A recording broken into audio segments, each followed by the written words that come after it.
Hello friends, great soul EVS channel में आप सभी लोगों का स्वागत है। आज हम लोग उन क्वेश्चंस को डिस्कस करेंगे जो 25 फरवरी के एग्जाम में पूछा हुआ था, क्योंकि ये वाला पेपर मैंने भी दिया है। तो देखते हैं इसमें कौन कौन सा क्वेश्चन पूछा हुआ है।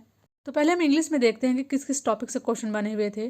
टेंस से क्वेश्चन बना हुआ था। टेंस से बहुत ज़्यादा घुमा फिरा के क्वेश्चन नहीं बना था। यदि आपको टेंस अच्छे से क्लियर है तो उसमें हेल्पिंग वर्ब यदि आपको पता है तो 4 ऑप्शन में से किसी एक जो सही ऑप्शन है उसका आप अच्छे से चयन कर सकते हैं।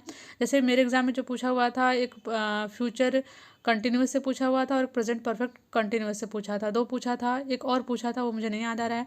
क्लॉज से क्वेश्चन बने हुए थे। क्लॉज से 2 क्वेश्चन थे। सिनोनिम से क्वेश्चन आया था और एक एंटोनिम से क्वेश्चन आया था। सिनोनिम से 2 क्वेश्चन बने हुए थे और एंटोनिम से 1 क्वेश्चन बना हुआ था। जहाँ तक मुझे याद है, एक लेबोरियस से पूछा था, एक इनडेफिसिट पूछा था और एक अपलॉड पूछा था। ये क्वेश्चन हो गए। फिर पैसेज एक आया था जिससे कि 4-5 क्वेश्चन थे, उससे पूछा हुआ था। और जैसे एक पैसेज दे दिया तो ऐसा नहीं है कि लगातार उससे क्वेश्चन पूछ रहा है। जैसे एक पैसेज से एक क्वेश्चन पूछ लिया, फिर मतलब बीच में कुछ और दे दिया, फिर 2-3 क्वेश्चन देने के बाद फिर पैसेज से पूछ रहा था, फिर ऐसे करके पूछ रहा था। फिर प्रीपोजिशन से क्वेश्चन बने हुए थे और प्रीपोजिशन से 2 क्वेश्चन बने हुए थे और एक फाइंड द एरर से 2 क्वेश्चन बने हुए थे। फाइंड द एरर में एज वेल एज एक सेंटेंस था जिसको मतलब सही करना था, मतलब चुनना था इसमें कौन सा एरर है। और एक नाइदर नॉर से क्वेश्चन बना हुआ था। और डायरेक्ट इनडायरेक्ट से क्वेश्चन आए थे। डायरेक्ट इनडायरेक्ट से 2 क्वेश्चन आए थे और वॉइस से भी 2 क्वेश्चन आए थे। ये बहुत ज़्यादा टफ नहीं थे, बहुत आसान करके क्वेश्चन थे। और नेक्स्ट हम देखेंगे कि ईवीएस में कौन कौन सा क्वेश्चन पूछा हुआ था। एक क्वेश्चन पूछा हुआ था कि बोरा किसकी किस्म है, धान की, गेहूं की, मक्का की। एक और ऑप्शन था वो नहीं याद आ रहा है। नेक्स्ट पूछा था कि सांप की बीन किससे बनाई जाती है। लौकी था ऑप्शन में, कद्दू था और 2 और ऑप्शन थे। फिर नेक्स्ट पूछा था, मिलान करना था, जैसे कि अलेक्जेंडर फ्लेमिंग ने किसका आविष्कार किया है तो इसका पेनिसिलिन था। जैसे लुइस पाश्चर ने किसका किया है, किडवन का। ये ऐसे करके मिलान था। फिर एक क्वेश्चन पूछा हुआ था, जैसे 4 थे तो उसमें सही करना था। उसमें पूछा था कि ब्रेड पे क्या लगता है, फंगस लगता है या फिर क्या लगता है। फिर टीबी की खोज किसने की है। फिर एक गाजर से क्वेश्चन आया था कि गाजर में क्या क्या पाया जाता है। फाइबर मतलब कहना ये लगाना था कि गाजर के बारे में क्या क्या पॉइंट सही है, कि इसमें फाइबर पाया जाता है या फिर ये टैप रूट है, या फिर इसके बारे में पूछा हुआ था। मिट्टी से एक क्वेश्चन पूछा हुआ था कि इसमें से मतलब कौन सी ऐसी मिट्टी है कि जो अच्छी है, हवादार है, हल्की है।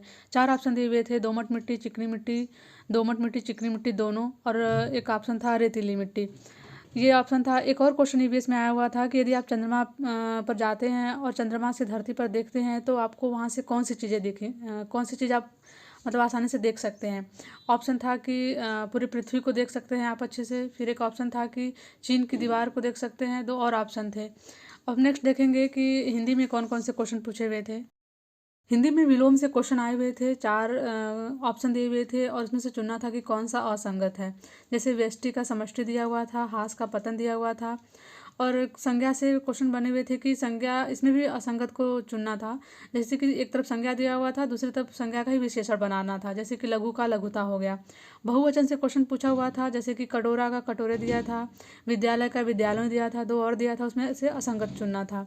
एक गद्यांश से क्वेश्चन पूछा हुआ था। गद्यांश में ये जो गद्यांश था ये जल प्रदूषण और वायु प्रदूषण पर आधारित था और इसमें बहुत ज़्यादा आसान क्वेश्चन पूछा था। बिल्कुल मतलब इसमें परेशानी नहीं हो रही थी, ढूंढने में तुरंत मिल जा रहा था। फिर एक पर्यायवाची से क्वेश्चन पूछा हुआ था कि असुर का पर्यायवाची क्या है, जैसे नभचर, निशाचर, निशाचर, ये ऑप्शन दिए हुए थे।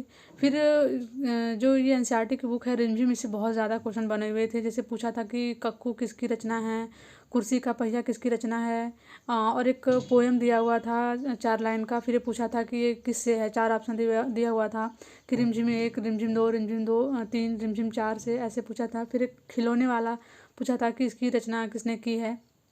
फिर एक और क्वेश्चन बना हुआ था एनसीईआरटी के बुक से कि बंदर धड़ाम से क्यों गिरा। फिर एक और क्वेश्चन बना हुआ था कि अनीता को दुकानदार पर गुस्सा क्यों आया। फिर हमारे गांव का तालाब क्या है, इसके बारे में क्वेश्चन पूछा हुआ था। दिया हुआ था कि इसमें हमारे गांव का तालाब ये क्या है, यात्रा वृत्तांत है, डायरी है या फिर क्या है। फ्रेंड्स, आप इसमें देख सकते हैं कि रिमझिम से कितने सारे क्वेश्चन बने हुए। इतने तो मुझे याद हैं, और भी क्वेश्चन बने हुए थे जो कि मुझे अभी नहीं याद है। 6-7 तो आप देख सकते हैं कि यहीं पे है। मतलब कि आप रिमझिम का जो बुक है उसको, उसके जितने भी राइटर्स नेम हैं, फिर जितनी उसकी पोएम है और जितने भी अंदर से जितना भी क्वेश्चन बन सकता है आप उसको अच्छे से पढ़ लीजिएगा। करंट अफेयर से बस एक ही क्वेश्चन याद है कि पूछा था कि जो गेम आयोजित हुआ था, कोई गेम था वहाँ पे, मतलब किस राज्य ने सबसे ज़्यादा मेडल जीता। नेक्स्ट हम देखेंगे मैथ में किस किस टॉपिक से क्वेश्चन पूछा हुआ था। मैथ्स में रोमन नंबर से क्वेश्चन बने हुए थे, इंटरनेशनल नंबर से क्वेश्चन बने हुए थे, डेसिमल से क्वेश्चन बने हुए थे। डेसिमल में जैसे जो डेसिमल से क्या ऐड, सब्सट्रैक्शन, मल्टीप्लिकेशन ये बने हुए थे। जैसे ये ऐसे पूछा हुआ था कि जैसे एक व्यक्ति था, 500 रुपये दुकानदार के पास लेके गया और उसने मतलब इतने इतने का सामान खरीदा, तो उसके पास कितने पैसे बचे। ये डेसिमल में ही ऐड करना था, फिर ऐसे ही सब्सट्रैक्शन करना था, फिर मल्टीप्लिकेशन का था। फिर एक क्वेश्चन रेक्टेंगल से पूछा था कि एक व्यक्ति है, रेक्टेंगल का मतलब एक बार इतना घूमता है तो 3 बार कितना घूमेगा, मतलब उसका पैरामीटर निकाल के 3 से मल्टीप्लाई कर देना था। ऐसे करके कोई क्वेश्चन बना हुआ था।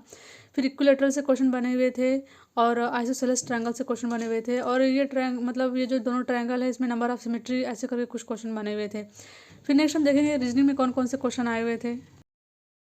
रीजनिंग में एक क्वेश्चन वेन डायग्राम से आए हुए थे और 2 क्वेश्चन सीरीज का था और 2 क्वेश्चन सिटिंग अरेंजमेंट का था। सिटिंग अरेंजमेंट का जो दोनों क्वेश्चन था वो दोनों मतलब सर्किल पे नहीं था, दोनों जो है एक पंक्ति में बैठे हुए थे और एक तो अच्छे से बैठ जा रहा था, लेकिन जो दूसरा था थोड़ा टफ था, वो जल्दी नहीं बैठ रहा था। फिर कोडिंग डिकोडिंग से भी क्वेश्चन आए हुए थे। कंप्यूटर में हम देख लेते हैं कौन कौन से क्वेश्चन आए हुए थे। 4 ऑप्शन दिया हुआ था और उसमें पूछा था कि निम्न से कौन सा एक एंटीवायरस है, तो मतलब एंटीवायरस थोड़े देख लीजिएगा कि कौन कौन से हैं। फिर एक्सेल का एक्सटेंशन फाइल नेम पूछा था कि इसका क्या है। फिर ऑपरेटिंग सिस्टम से क्वेश्चन बना हुआ था। फिर हम लास्ट देख लेते हैं कि सीडीपी में किस किस से क्वेश्चन बने हुए थे। सीडीपी का ज़्यादा जिससे ज़्यादा जो क्वेश्चन बने हुए थे वो समझ पर आधारित ही बने हुए थे। फिर भी कुछ पॉइंट्स हैं, जैसे कि डाइट से क्वेश्चन बना हुआ था, एसएमसी से बना हुआ था। एसएमसी में पूछा था कि मतलब किस कौन कौन इसमें भाग लेता है स्कूल मैनेजमेंट में, तो इसमें ऑप्शन दिए हुए थे। फिर एनआईओएस से क्वेश्चन बना हुआ था, मनोदर्पण से आया था क्वेश्चन।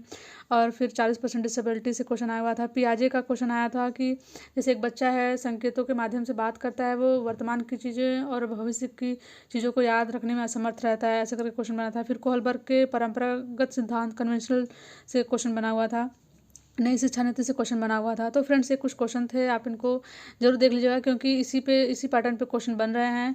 और यदि आपको ये वीडियो पसंद आया तो प्लीज़ चैनल को लाइक शेयर एंड सब्सक्राइब कीजिएगा। Thank you for watching this video.